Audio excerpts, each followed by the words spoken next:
All right, we're back to recording again. All right. Well, let's see. I think we're at about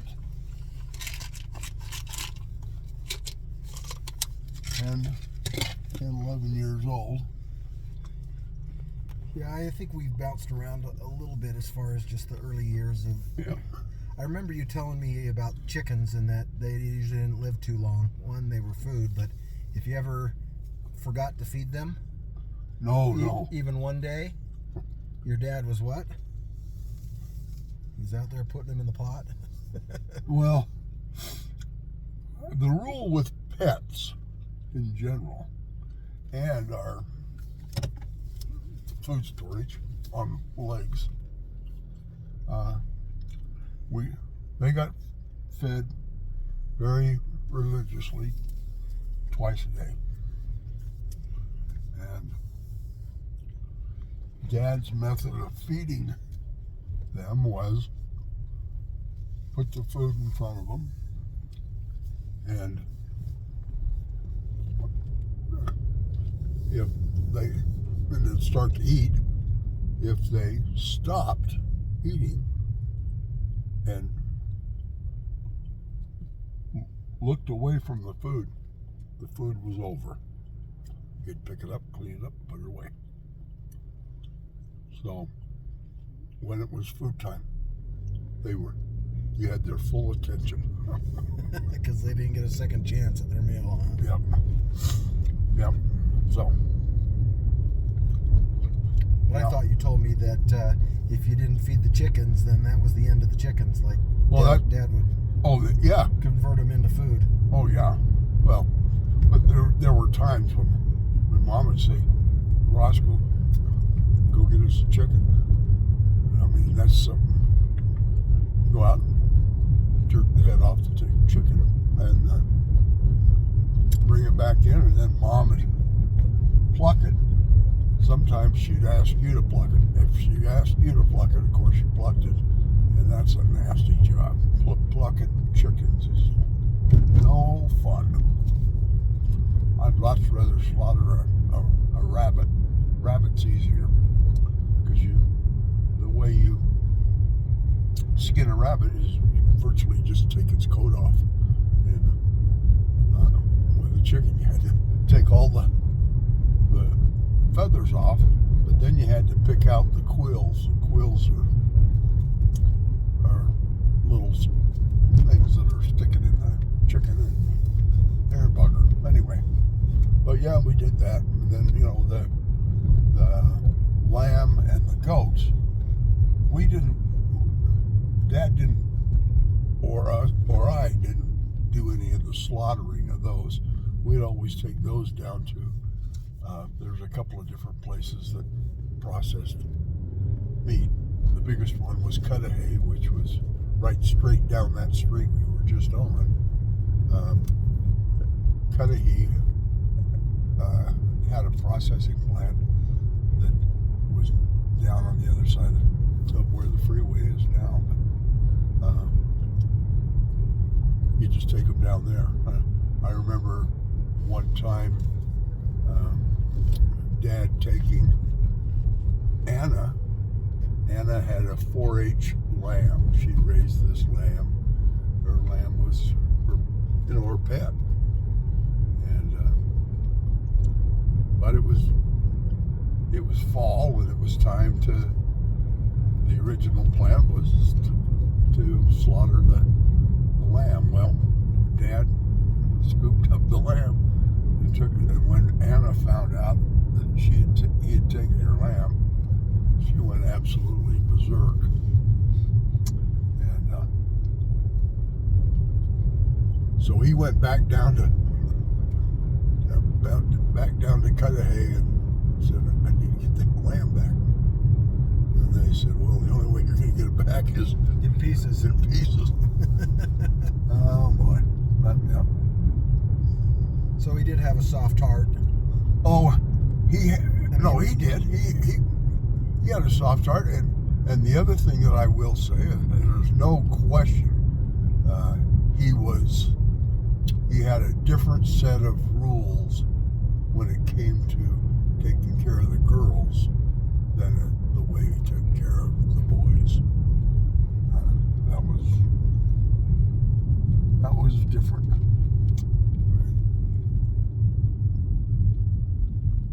I didn't totally agree with that.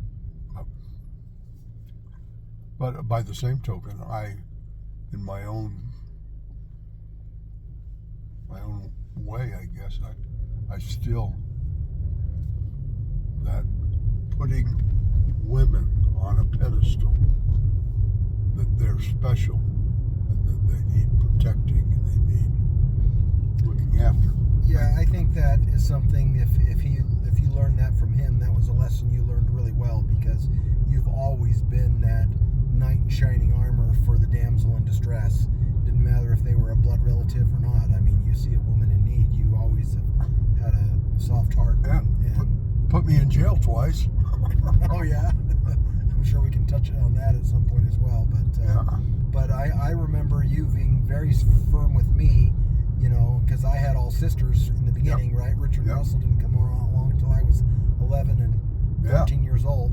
And so if I ever got a little too rough with them, or pushing and shoving and stuff like that, you were in my face pretty quick.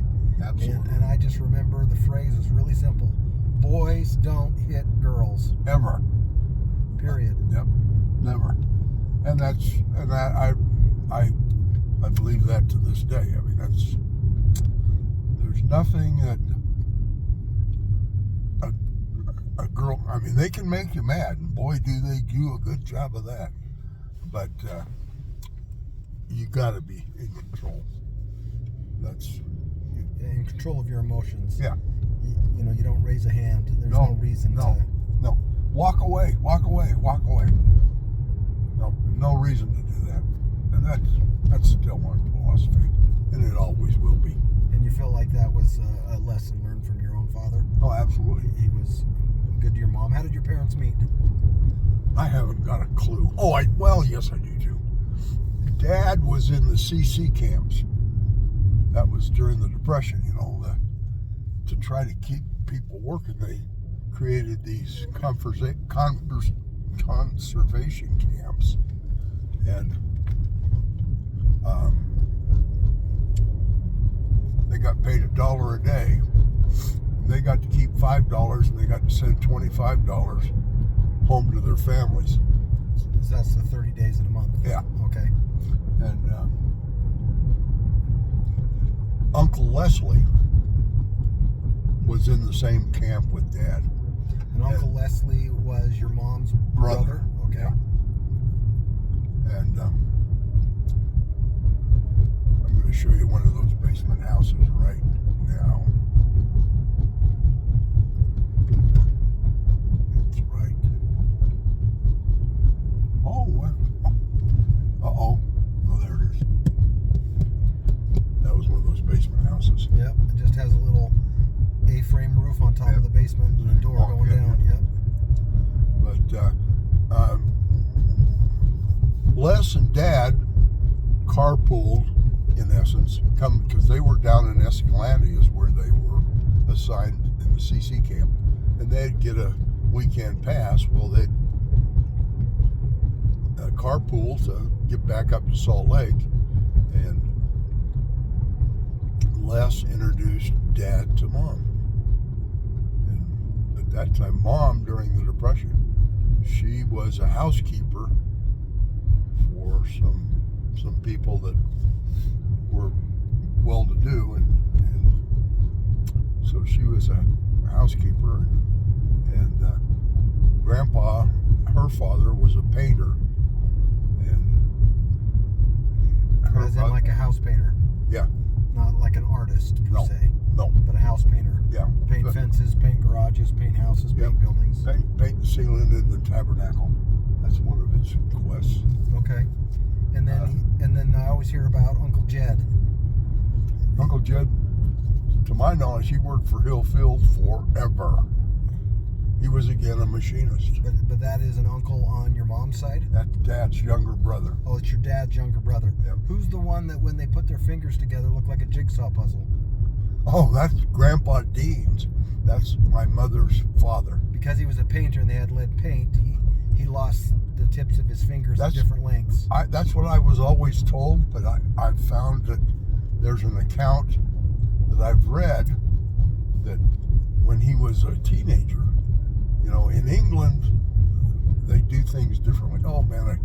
drove right past some of the things I was going to tell you about. It's all right. Anyway, we'll get there. So this, your Grandpa Dean's. Yep. When he was an apprentice in his teens, he was an apprentice carpenter and woodworker. And he severed his fingers on, one finger on, I'm just going to stop for a second. With like a power saw or something? Yeah. He cut some off of one hand one time and another, and that's when the people, you know, these are, the way school goes over there is you go to your basic grammar school. When you get through with that, you go into a trade school. And so he's working to learn this trade, and the trade is... This is over in England. Mm-hmm. So he's English? Yeah. Very English? Absolutely. Like Grandpa your grandfather had quite the accent? You could, yes. Yeah, that's fair. He did have, I mean, I was really little when he died, you know, but I remember Grandpa. He was a real quiet, easygoing guy.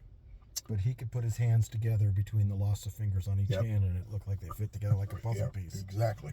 Because he'd cut off his fingers. And I heard that it was because of lead poisoning. And it may have been that he lost this finger. Then when he started painting, because that's when they decided to make him a painter, he did get lead poisoning, because I've heard that story, and I heard that story from my parents. So I believe they may have trimmed some of his tips off. But anyway, yeah, he could do that. He thought that was... when you get little kids, he was a great one for hanging out with the little kids and bouncing them on their knee and all that kind of stuff. All the storytelling and stuff and so. The other thing, he was very generous. I remember, you know, going to their house, and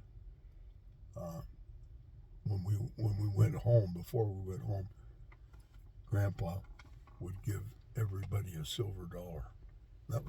And a dollar was a lot at that time. Oh yeah. That would have been early 50s. And a dollar was a lot. But I remember him at least twice giving us silver dollars. And he had stacks of silver dollars. Now your parents, when they first got married, they were like living up at a power station or something in the Cottonwoods, right? Well, we'll go into Salt Lake here in a bit, but yeah, they went back.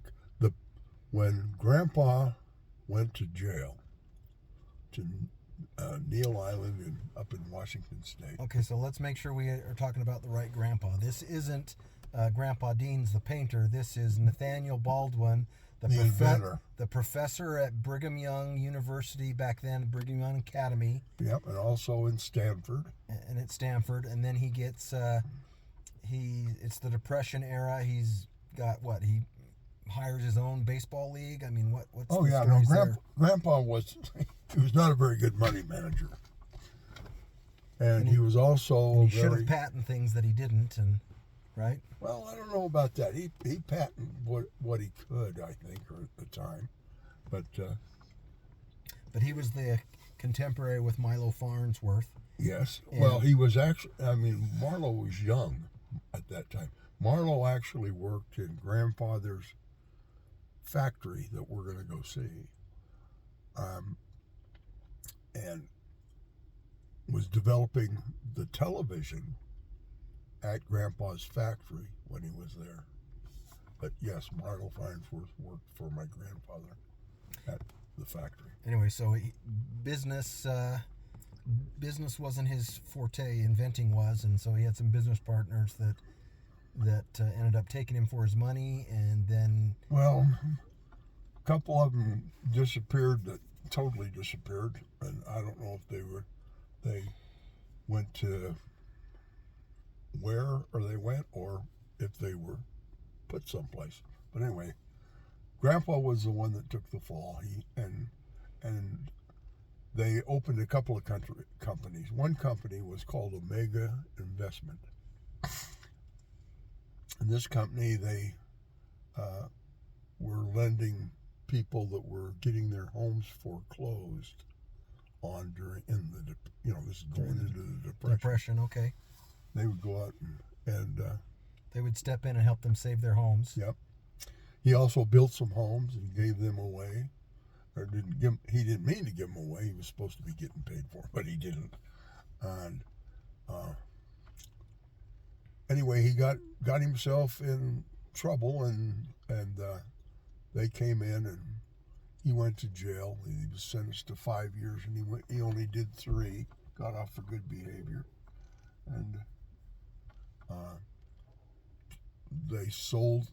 The bankruptcy trustees of the company sold the factory building to someone. I don't know who, but that someone must have been partial to my dad or my grandfather, because he let grandma, and at that time they had Zona and Jed and Marjorie, kids that were still juveniles, living with grandma, and they lived at the factory building, and Dad was down in Escalante, and when he came back and when they got married, everybody moved into the factory building, so they were in the factory. So when your parents got married, they lived in the factory building originally, in the Holiday area or whatever it was. Okay. Yeah. Yeah, we'll go see that here in a bit. And that's where Lloyd was born, and Roy was born there too? No. Lloyd was born at the factory building. Roy was born in the first house they bought, which was down on Roberta Street. Now, Roberta Street is Old Town Salt Lake. I couldn't take you to that house. I have been shown it in younger years, but I have no clue. But I know where Roberta Street is. It's a couple of streets up from State Street, running north and south. But that was the first house that my parents had, and at that time, my dad was working as a machinist for Rostenberg's, and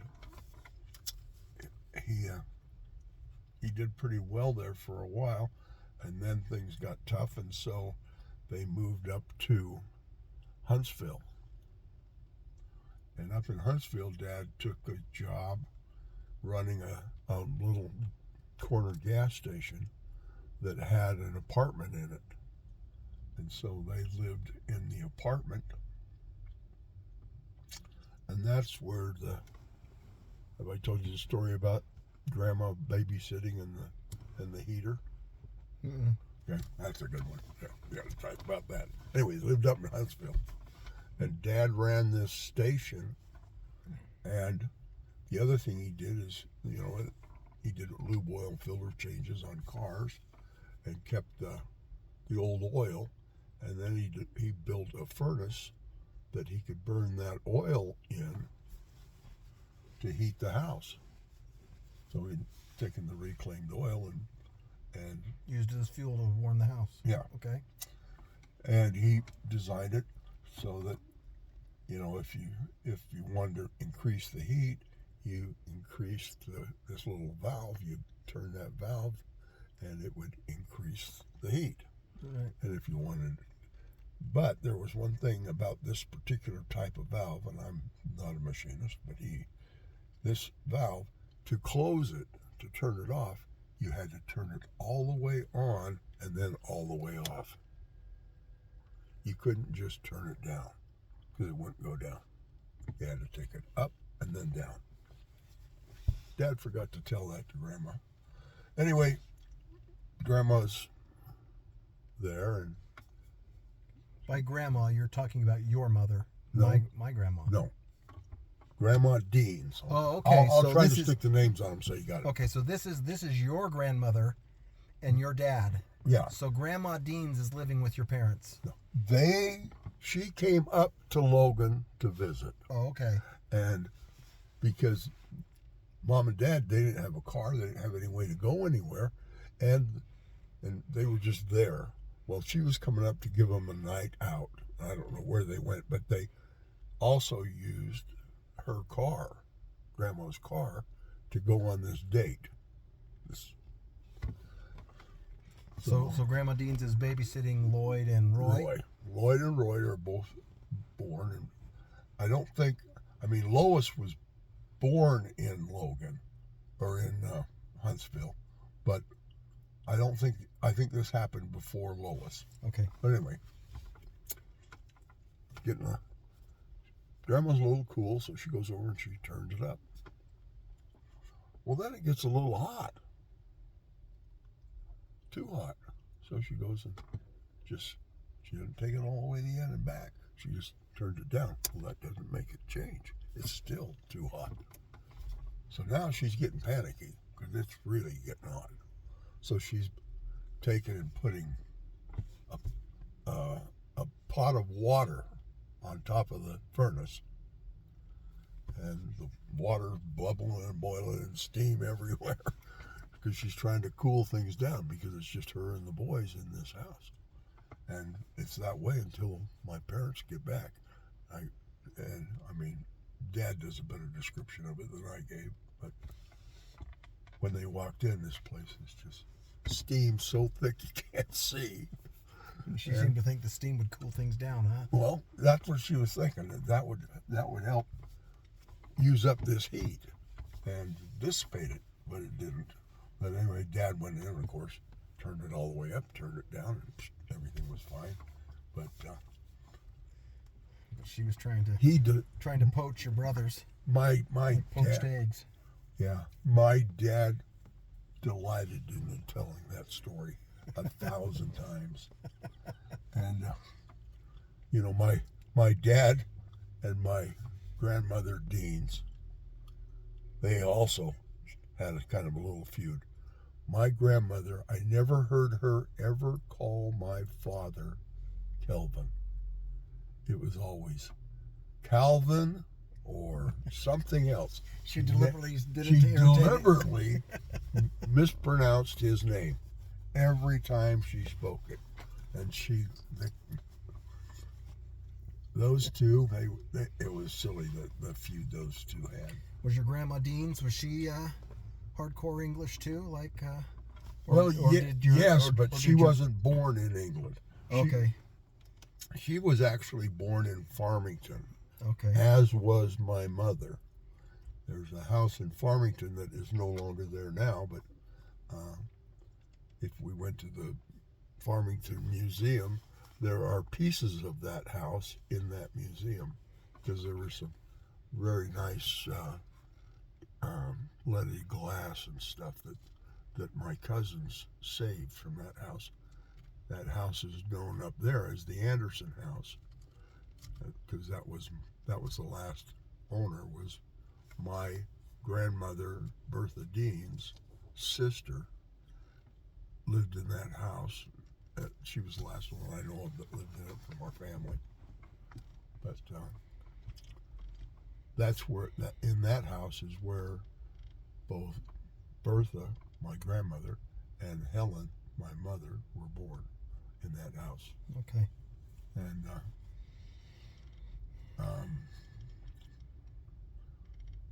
Grandpa Nathaniel Baldwin was born in Fillmore, and his father, Nathan Bennett Baldwin, was a pioneer and a member of the Mormon Battalion. And when he finally got to Utah, was sent to Fillmore to help set up Fillmore, which was originally intended to be the capital of the state. Yeah, because they were trying to put the capital of Utah geographically in the center. But yes. The population just swarmed in Salt Lake, and so they moved the capital to Salt Lake because that was the more convenient for the population. Yep. But that's where they farmed. And my grandmother, or Grandpa's, Nathaniel Baldwin's mother, I think her last name was Oler, O-L-E-R, Margaret Oler, I think. Anyway, she was the fifth wife of Nathaniel Bennett Baldwin. And his mother had, I believe, 6 children, and Nathan was the youngest. So when you say fifth wife, you're saying your great-grandfather was a polygamist. Absolutely. Okay. And so as a result, your grandfather, Nathaniel Baldwin, was certainly sympathetic to plural marriage. Well, he believed in it.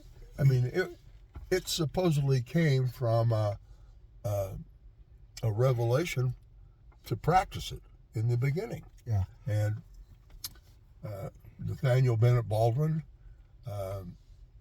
was told to take additional wives, which he did,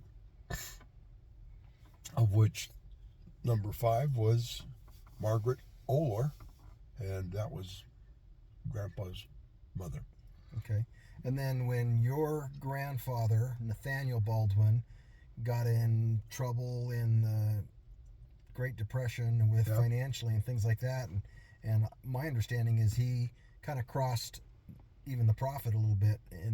Was it Heber J. Grant? Yeah, Heber J. Grant and my grandfather were, yes, but they were also friends, and they were also both taught at the Brigham Young Academy, and but here's the church who is the power behind like Zion's Bank and other things, foreclosing on homes, and your dad's trying to rescue them, and so your grandfather is trying to rescue them.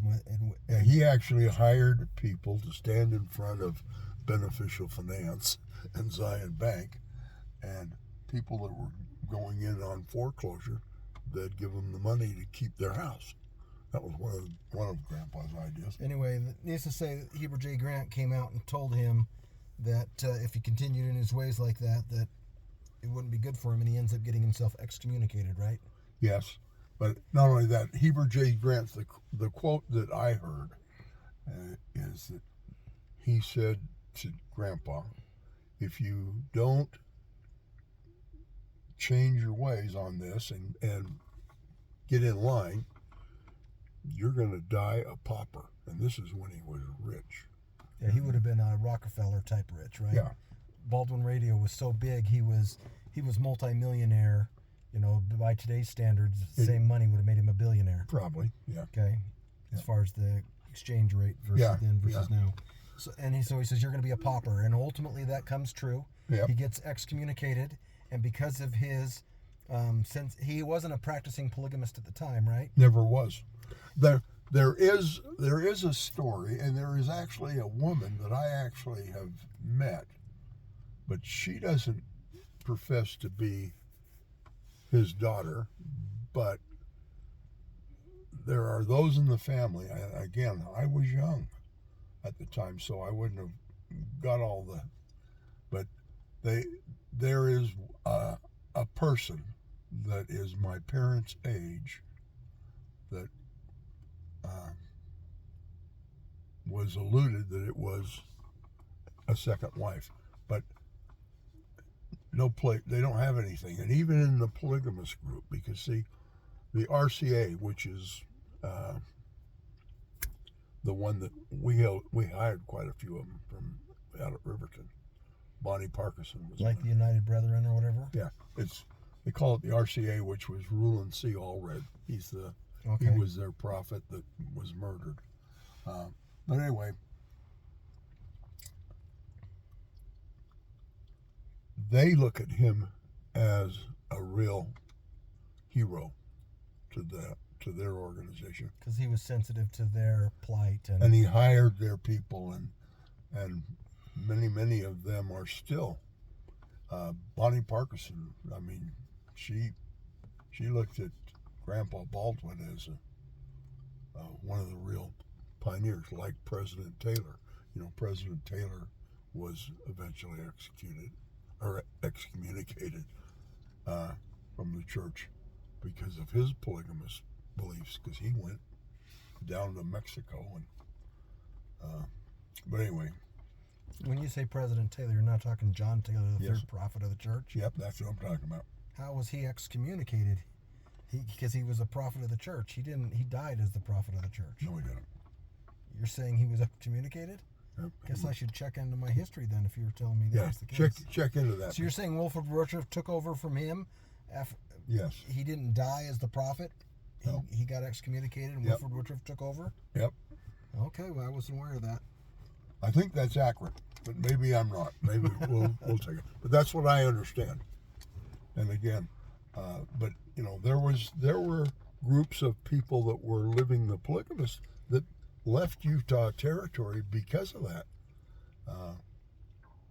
And their basis is based on the fact that, under political pressure, they had to make the manifesto. The manifesto. But John Taylor never lived it. He never gave up his wives. He never turned anybody away. And I can imagine. I can tell you, Ross Baldwin couldn't do that.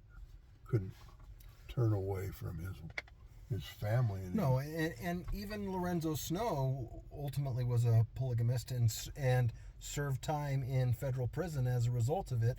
He was the fifth president of the church. He was after Wilford Woodruff. Yeah. So it's not like the manifesto basically was just saying we're going to stop the practice. It didn't say ollie option free. Everybody who's currently a polygamist, you now no longer take care of your family. It just it didn't go forward from that point on. And that, as I understand it, laid the groundwork for Utah eventually becoming a state because polygamy needed to be outlawed in order to do that. And so for the gospel to go forth, okay, they lived this law for a time. It doesn't mean it had to continue to be lived that way. They then put bookends on it and said, okay, here's when it started, here's when it ends, and we go forward from here. Yep. But I thought I hadn't heard that John Taylor was excommunicated. I thought he just died of old age and Wilford Woodruff became the next prophet. I don't think that's the case, but I may be wrong. You say that, I'll have to look that up. And I can tell you this, that, the Taylorsville Temple, that is built on property that was owned by President Taylor. That whole area out there was his personal property when he was alive. Well, at any rate, so just getting done with the genealogy, your grandfather, he ends up being excommunicated from the church. He goes and he basically slides in with the All Reds and whatnot and finishes spending his days down there, right? I mean, he didn't join the All Reds church. He was a supporter. There was a guy named Woolsey. There were a couple of people. Another one is the people that are tied to the what they call the relief mine now. It used to be called the Dream Mine, which our family owns some stock in it, which I have to this day, that owns this mine down in Salem. But they were tied to the polygamous group, and they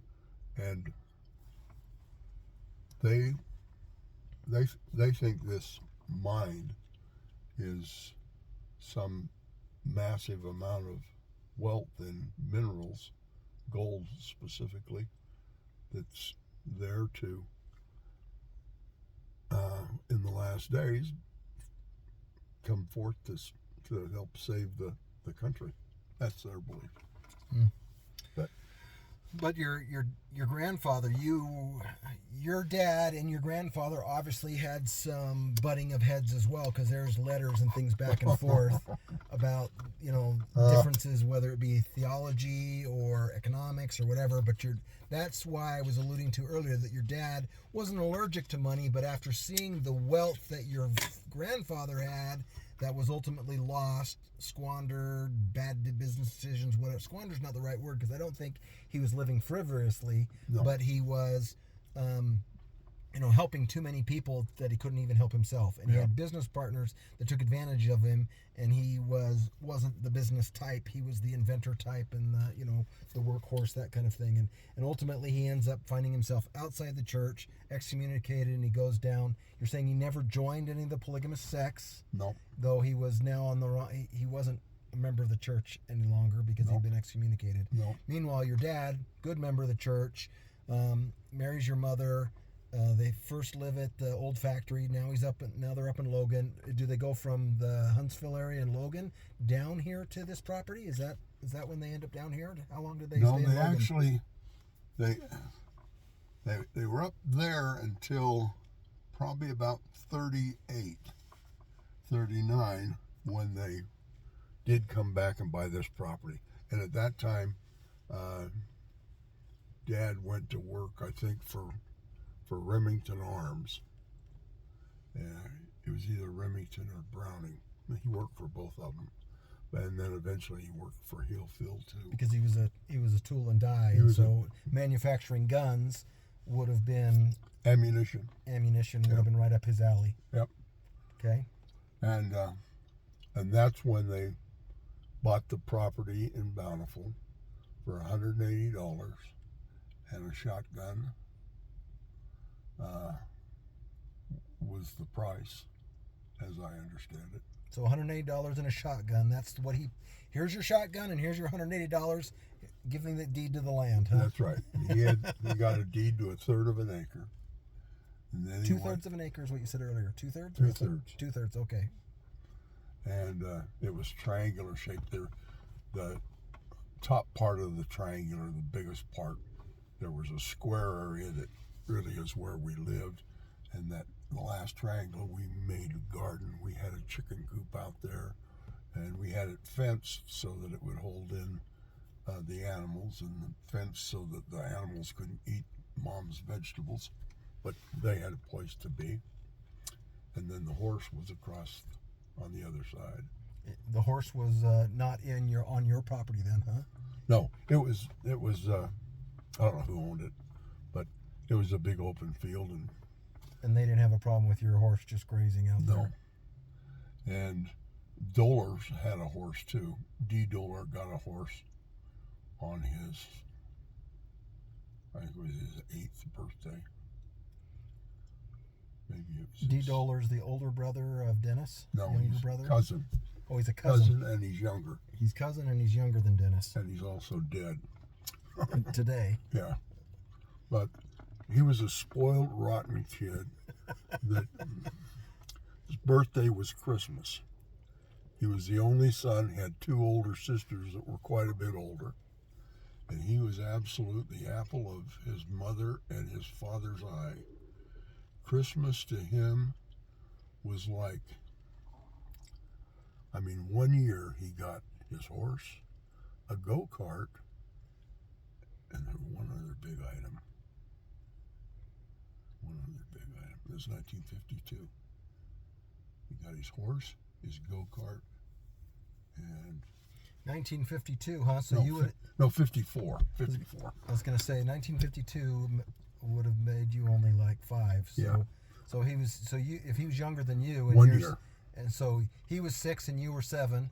Mm-hmm. Dennis is your same age, right? Yep. Because he's in your same graduating class of 65. No, he got held back in the 1st grade. But he is your age. Yeah. Okay. And Dennis is Dee's cousin. Yep. And he, as you mentioned earlier, lived in one of the corner houses. They're not. They lived next door to each other. Well, they were next door to each other. Okay. Yep. Anyway, so they buy the house, or they buy the land. They build the house. They move in with. At that time, they would have had Lois. Did they have Anna yet? When was Anna born?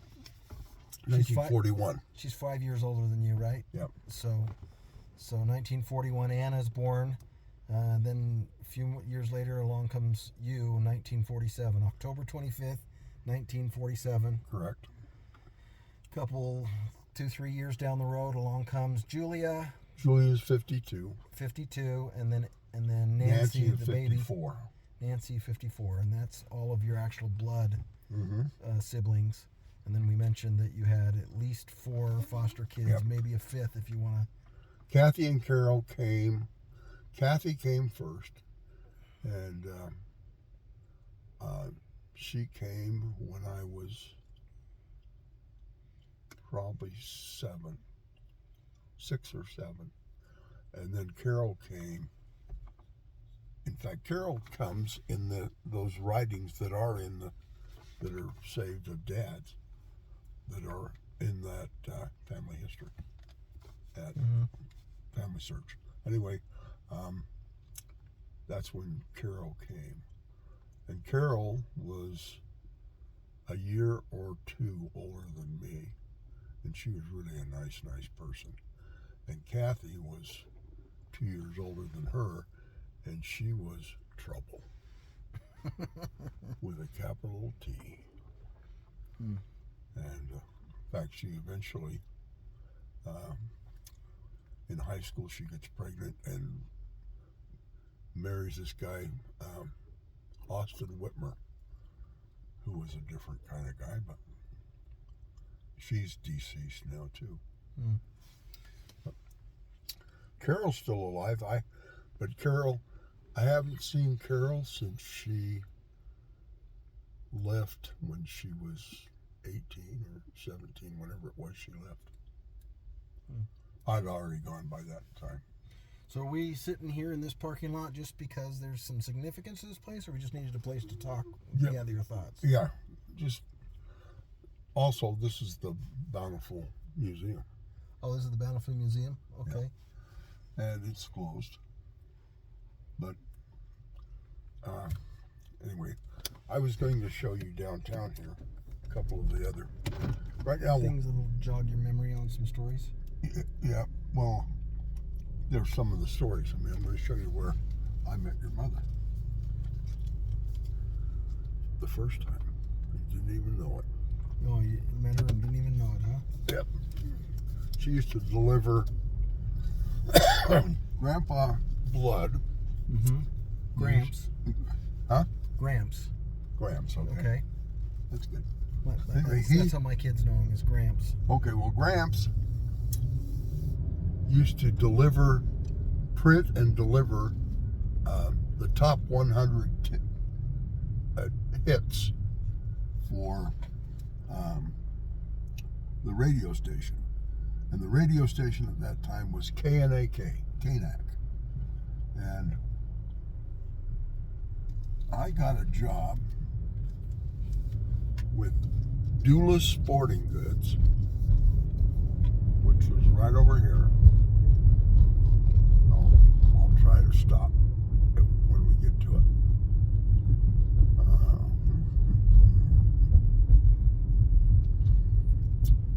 Okay, right there where that guitar shop is, that building right there was. They had sporting goods. They also had a little cafe, or kind of a bar that you sit up to the bar, and food.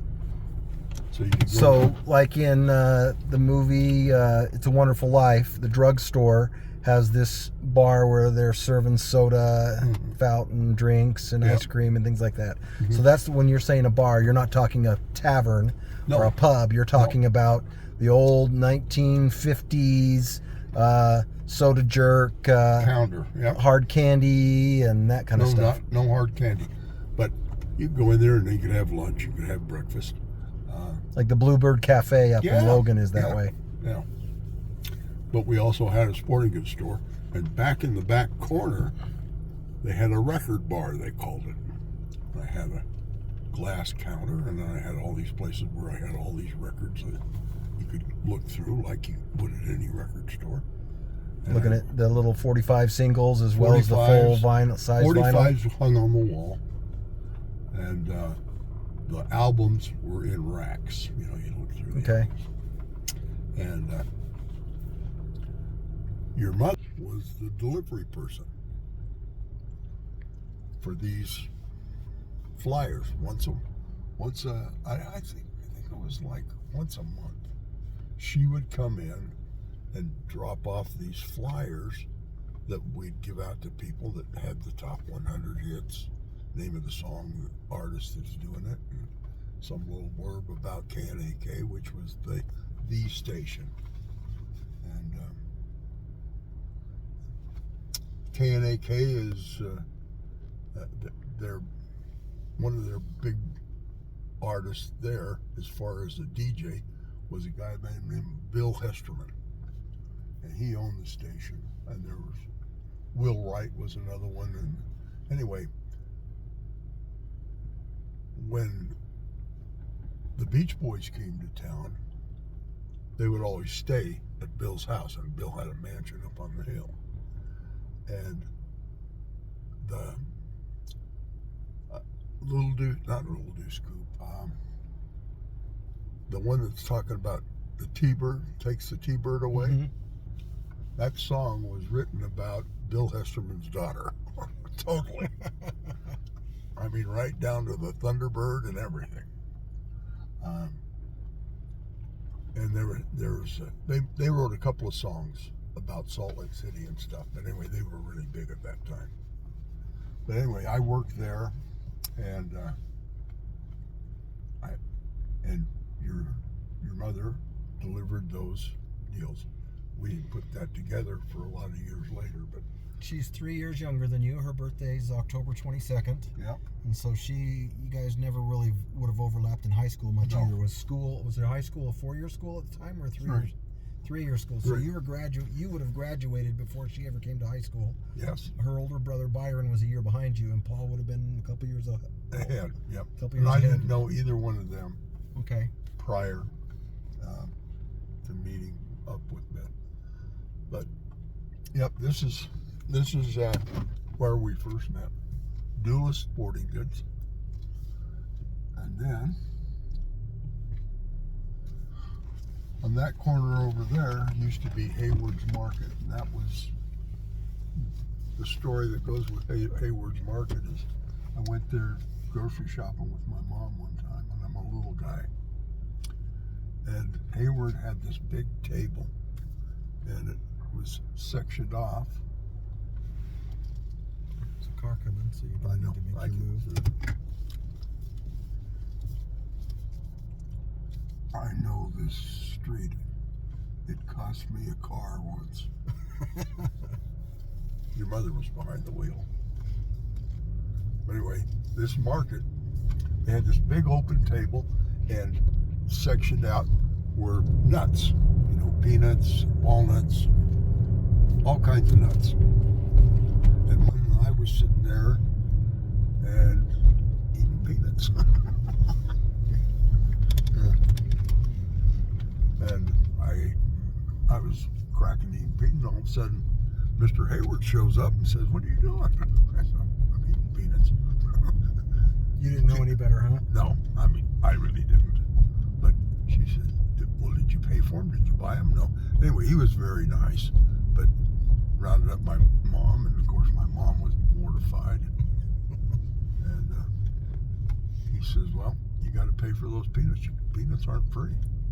So they made me sweep and do some other stuff. And I really appreciated that. It was a really good lesson. So that was really your first job, huh? Yeah. Like a hobo that washes Yeah. dishes for his meal. See huh? this creative arts building? Okay. That's the old theater. That turned into the beauty salon, or the beauty college that your mother went to. So that's an old movie theater, like a one screen, two screen? Yeah. Well, let me ask you this. I have it in my head that your mother would give you like a quarter, tell you to go to the movies on Saturday. You'd go, you'd watch a couple of westerns and get a popcorn or something and still come home with change. Oh, yeah. Because back then, they didn't have TV in every home. Oh, and no. You'd go there, you'd watch, there'd be a little segment of the news, and they'd play some cartoons. You'd watch a double feature. You'd get your popcorn, you get your candy bar or your hard candy or something, Yep. and you'd still come home with change. Yep. And that was a quarter. Yep. That's how inexpensive the movies were at the Yep. time. Yep. Well, they didn't call them Nickelodeon for nothing. Yep. And this is all changed now. The very first D's drive-in was right on that corner. Used to get D's burger for 19 cents. This is, you mean on the corner, meaning where the Einstein Right Brothers where is right Einstein was now, now? yeah. It was a D's family restaurant. Yep. And they had a D Burger clown, and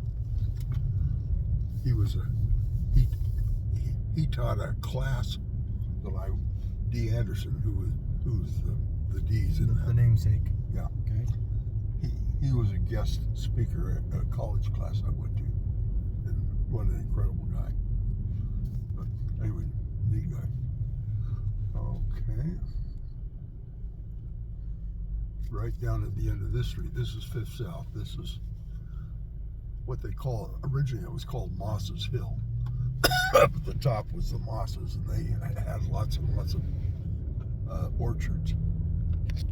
There were a time when I picked peaches, cherries, and apricots from them. So, Orchard Drive, does that mean Bountiful was originally mostly Absolutely. Farmers and orchards in particular? Yeah. It doesn't sound like it was like, lettuce and tomatoes and things like that. Yes, it was. Now, Charlie Bangeter, which is down in Centerville, and that end of town, in fact, his family still owns some and still does a little farming down there, but not a lot. That was agriculture, big time. And one of the Smedleys, and is another family name that was big. Mann is another family name that was really big into farming. This was all farm country. Well, I guess what I was getting at is if there's a place called Orchard Drive that it was mostly orchards through Bountiful and whatnot. Yep. Because again, you guys are on a hill. Yep. Right? Bountiful is like, the entire city of Bountiful is up. Right? It seems like everything, you go to West Bountiful, I could see that being, and Woods Cross being flat and out towards the Great Salt Lake. I could see that being a little more. Right there was the theater. It was called the Queen Theater. It was where we went for the movies. It was a drive-in at the time? What? No, that was the drive-in. We'll get out there. Okay. But the Queen Theater was right back there, and on Saturdays they would have another type of movie they called a serial. Now, a serial was an hour-long movie that always had a cliffhanger at the end, and then the next week you'd pick it up from there and do it again. That's the reason why they called it a series, or a serial, is because it's a never-ending story. And most of those were, Dudley Do-Right and saving the Maid Marian and that kind of stuff. And then they'd have a feature film, and then they also had, like you said,